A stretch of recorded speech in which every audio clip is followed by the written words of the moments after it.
So what's up guys, magandang umaga bayan. Bali bumiyahe tayo nakaraan, pumunta tayo ng Port of Real. So ito yung motor natin si Chonggar ay napalaban sa baha. Yung tubig ay umabot hanggang dito sa may headlight niya. Sobrang lalim ng baha doon sa may ano yata yun, may bandang siniluan. Kaya yung ating halagang halaman dito ay natangay ng baha. Nawala na yung tanim nating halaman, paano na ang buhay natin na ito. So nabawasan ng kaunti ang kanyang kalat. Kala yung kalawang niya ay talagang maintain siya, talagang hindi kayang pabayaan.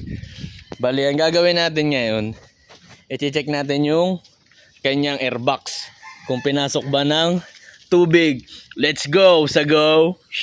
So guys, bali ito nga pala yung baha na sinasabi ko, umabot sa headlight yung tubig. Kaya bubuksan natin yung airbox natin guys, titignan natin siya. So yo, what's up guys, moment of truth. Pinasok ba ng tubig? 3, 2, 1 Jaran. Uy, wala siyang tubig. Puro uling-uling, may langis-langis. Ayun nag-aagaw siya. Parang galing sa kuprahan. Astig. Oy, okay ka lang dyan pare. So yun, what's up guys. Bali, maski abutin pala ng tubig dito hanggang dyan sa may headlight yung ating motor. Kasi kapremera ka lang tapos walang bitawan sa silinyador. Huwag ka lang hihinto basta't patuloy sa paglaban sa pagsubok ng buhay. Di ba pasokan yung motor mo.